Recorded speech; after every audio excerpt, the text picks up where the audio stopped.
Welcome to iDream. నేను Udayasri. Present మనతో life coach Ram Mettu garu ఉన్నారు. తనకు 13 ఇయర్స్ ఎక్స్పీరియన్స్ ఉంది. యాజ్ ఏ కెరీర్ కౌన్సిలర్‌గా అండ్ రిలేషన్‌షిప్ ఎక్స్‌పర్ట్‌గా ఎంతో మంది ప్రాబ్లమ్స్‌కి సొల్యూషన్ చూపించారు. సో, ఇప్పుడు ఒక ప్రాబ్లమ్‌కి సంబంధించి రామ్ మెట్టు గారితో మాట్లాడదాం. హలో అండి. Welcome to our studio. Hi అండి.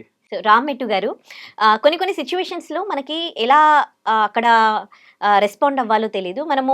మనం ఉండే ప్లేస్‌కి కాకుండా వేరే ప్లేసెస్‌కి, టెంపుల్స్‌కి గానీ, టూర్స్‌కి గానీ, ట్రిప్స్‌కి గానీ వెళ్ళినప్పుడు అక్కడ మనకి కొన్ని ఆక్వర్డ్ సిట్యుయేషన్స్ ఫేస్ చేస్తూ ఉంటాం.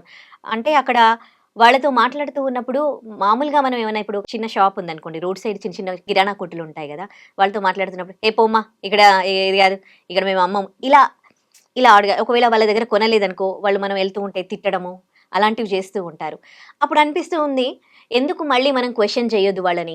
నేనేం తప్పు చేసినా, నేను జస్ట్ మిమ్మల్ని అడిగాను. మీ దగ్గర ఉంటే ఇవ్వండి, లేకపోతే లేదు.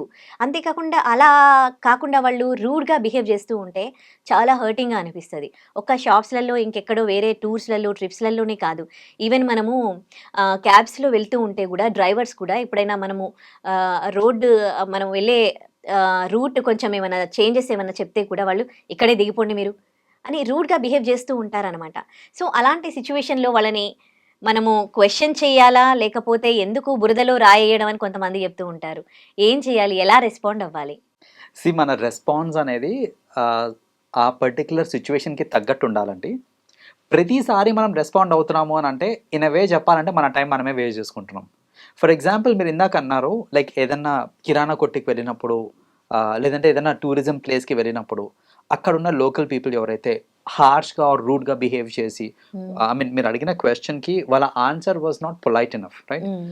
అలాంటి కేసెస్‌లో మీరు అనవసరంగా రెస్పాండ్ అయ్యి, ఎందుకలా మాట్లాడుతున్నావు అని అడిగి, వాళ్ళ వాయిస్ రైజ్ చేసి, ఆ ఇష్యూ అగ్రివేట్ అవుతదే తప్ప, వాళ్ళు మారుతారు, వాళ్ళు ఇంకోసారి మీతోటి ఇలా బిహేవ్ చేయరు అనేది జరగదక్కడ.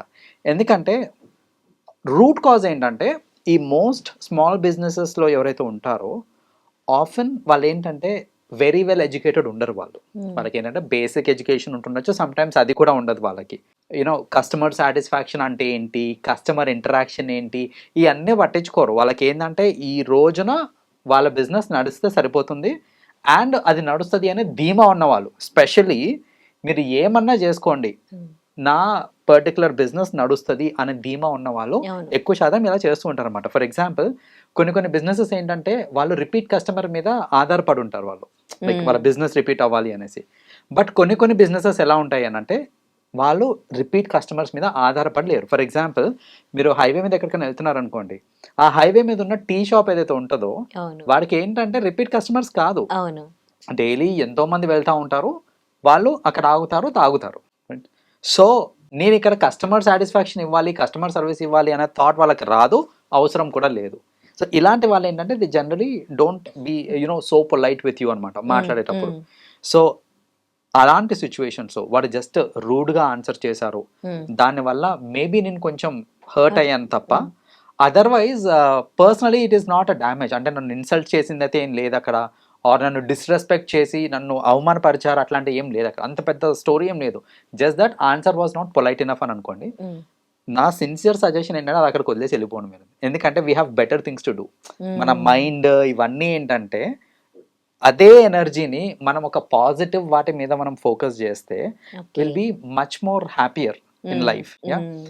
అండ్ ఇంకోటి ఏంటంటే ప్రొడక్టివ్ థింగ్స్ మీద పెట్టొచ్చు మన మైండ్ మొత్తం. చాలా మంది ఏం చేస్తారంటే ఆ టైంకే మాట్లాడరు అక్కడ. హ్మ్. మాట్లాడరు కానీ మైండ్‌లో అదే నడుస్తా ఉంటది. కరెక్ట్. మైండ్‌లో అదే నడుస్తా ఉంటది. రీక్రియేట్ చేస్తా ఉంటాం సీన్‌ని. యాహ్! లైక్ వాడు ఇట్లా ఉంటే నేను ఇట్లా అనుండాల్సింది. ఆ! నేను ఎగ్జాక్ట్‌లీ. ఇట్లా అనుంటే అప్పుడు వాడికి తెలిసొచ్చేది. ఆ! అంటే అయిపోయింది. మీరక్కడ చేసిందేం లేదు. బట్ అక్కడి నుంచి వచ్చేసాక కూడా మీరు దాని గురించి ఆలోచిస్తున్నారంటే హ్మ్. ఎంత ఎనర్జీ వేస్ట్ చేస్తున్నారు మీరు okay. Because your thoughts, your time is getting wasted, your energy is getting wasted. So, అలా కాకుండా చిన్న చిన్న వాటికి you don't even have to respond. హుహు. బట్ అబ్యూజింగ్ అనేది జరిగిందనుకోండి ఎక్కడన్నా సరే. హ్మ్. అది be it from a cab driver కానివ్వండి, అది వర్బల్ అబ్యూజ్ అవ్వచ్చు, ఫిజికల్ అబ్యూజ్ అవ్వచ్చు. అబ్యూజింగ్ జరిగింది అనంటే yes, you need to take a stand hmm. ఇలాంటి కేసెస్‌లో. అయితే we have to be careful. ఏంటంటే మీరు ఇమ్మీడియేట్‌గా రియాక్ట్ అవ్వడం కరెక్టా? హ్మ్. లేదా ప్రాపర్ మెజర్స్ తీసుకొని టేక్ టైమ్ అసలు procedure to take an action ఏంటిది అర్థం చేసుకొని, దానికి తగ్గట్టు మనము రియాక్ట్ అవ్వడం బెటర్ అనేది చూసుకోవాలి. సమ్ టైమ్స్ కొందరు ఏంటంటే ఇమ్మీడియట్గా రియాక్ట్ అయిపోతారు. ఇట్లాంటి వర్బల్ అబ్యూస్ కానీ అట్లాంటిది ఏదైనా జరిగినప్పుడు, ఫిజికల్ అబ్యూస్ జరిగినప్పుడు ఇమ్మీడియట్గా రియాక్ట్ అవ్వటము, దానివల్ల ఏంటంటే వాళ్ళకే నష్టం జరుగుతుంది. బికాజ్ జనరలీ ఏంటంటే ఇలాంటి వాళ్ళందరూ ఏంటంటే they will be very United with people around. So ఆ చిన్న బిజినెసెస్ చేసే వాళ్ళందరూ ఏంటంటే వాళ్ళు ఒక కమ్యూనిటీ లాగా ఉంటారు. అలా ఒక ఏలియన్ కమ్యూనిటీకి మీరు వెళ్ళి మీరు నిన్న సత్తా ఏంటో నేను చూపిస్తాను అన్నారంటే it is going to be problematic.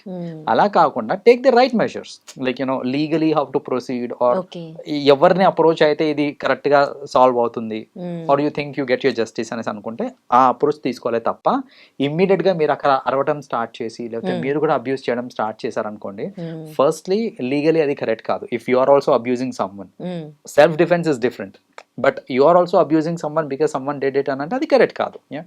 So అలా ఏంటంటే ఆ అబ్యూజింగ్ అనేది ఇమ్మీడియట్ గా రియాక్ట్ అయితే మనమే ప్రాబ్లంలో పడతాము.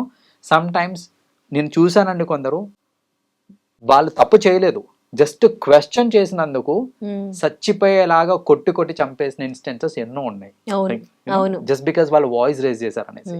సో అలాంటి సిచ్యువేషన్స్ ని అనవసరంగా కొని తెచ్చుకోకుండా you can definitely take an action, but a very measured action తీసుకోవాలి. అంతేగాని హేస్టీ డిసిషన్స్ తీసుకోవడము, ఆవేశంలో డిసిషన్స్ తీసుకొని ఆ టైంకి నోట్కి వచ్చింది చెప్పేసి మాట్లాడేసి నేను ఇచ్చేస్తానంటే that is not the right response అనమాట. కానీ కొన్నిసార్లు అనిపిస్తుంది అంటే ఎందుకు వీళ్ళని ఎవరు క్వశ్చన్ చేయకపోతే వీళ్ళు అదే బిహేవియర్ కంటిన్యూస్ గా అందరి మీద చూపిస్తూ ఉంటే ఎందుకు బేర్ చేయాలి? వాళ్ళని క్వశ్చన్ చేసేటోళ్ళు, వాళ్ళలో కూడా మార్పు తెచ్చే వాళ్ళు ఉండాలి కదా. కానీ సొసైటీని ఉద్ధరించేంత టైం కూడా అందరికీ ఉండదు అనుకో, ఆఫ్ కోర్స్. ఆబ్వియస్లీ ఉండదు. And yes, of course, it's a good thought. ఏంటంటే మనం ఇట్లా when we raise a voice, నేను ఏమంటున్నానంటే మీరు ఇమ్మీడియట్ గా రియాక్ట్ కాకండి అని అంటున్నా, అసలు వదిలేయండి అని అనట్లేదు. If you take an action in measured way, obviously వాళ్ళకి రావాల్సిన పనిష్మెంట్ వాళ్ళకి వస్తుంది. రియలైజేషన్ వస్తుందా లేదా అనేది సెకండరీ, బికాస్ మోస్ట్ ఆఫ్ ఏమవుతుంది అని అంటే చాలా తక్కువ మంది they take time and effort. వాళ్ళు ఏంటంటే టైమ్ అండ్ ఎఫర్ట్ తీసుకొని కంప్లైంట్ చేసి ఫాలో అప్ చేసి వాళ్ళకి పడాల్సిన శిక్ష పడిందా లేదా చూసి ఇంత చేసేంత టైం జనరల్ గా ఎవరికి ఉండదు. బికాస్ జనరలీ ఇవంటే ఏంటంటే టూరిజం ప్లేసెస్ లో అలా అవుతూ ఉంటాయి ఎక్కువ శాతం ఇవి. అండ్ ఆల్సో ఇప్పుడు క్యాబ్స్ లో ఇవి కూడా చూసుకుంటే మీరు అన్నట్టు ఇందాక క్యాబ్ డ్రైవర్స్ మెనీ టైమ్స్ వాళ్ళు చాలా రూడ్ గా ఉంటారు. We have a service also where we can actually raise a concern that so and so cab driver itla rude ga behave chesado, whatever it is. Sometimes yes, we have seen some action being taken, but many a times asalu manaku teliyani kuda teliyadu action తీసుకురా లేదా అని. అవును, మీరు complaint చేశారో వాళ్ళు అంటారు okay we will take appropriate action అంటారు, వాళ్ళు తీసుకున్నారో లేదా మనకు తెలియదు. సో ఇలాంటి కేసెస్ లో అన్నీ ఏంటంటే ఆ ట్రాన్స్పరెన్సీ అనేది లేదు కాబట్టి ఎస్ మేబీ మన సాటిస్ఫాక్షన్ కోసం మనం we can take an initiative, come up with some sort of complaint, but really that is going to create a change అని అనుకుంటే మాత్రం not really. Great words అండి, చాలా బ్యూటిఫుల్ సజెషన్ ఇచ్చారు. Thank you so much. Welcome అండి. And for more videos, please subscribe to iDream. Please subscribe to iDream. Please subscribe iDream. And please subscribe to iDream. For more videos, subscribe to iDream. please like, share and subscribe to the channel. Congratulations, iDream. Subscribe to iDream. Subscribe to iDream. So subscribe to iDream Media. iDream ki iDream team andarki huge congratulations. Please subscribe iDream Media. Please subscribe to iDream. Subscribe iDream. Please subscribe to iDream. iDream అంటే నా కళల channel subscribe చేసుకున్న నోరు తిరుగుతలేదు, మీరైతే గంట గుర్తు కొట్టండి. For more such videos, please subscribe to iDream. Subscribe to iDream. Please subscribe to iDream. Please subscribe iDream Media. Please do subscribe to iDream. Please subscribe to iDream Media. For best entertainment and information, please subscribe iDream. And don't forget to subscribe to iDream.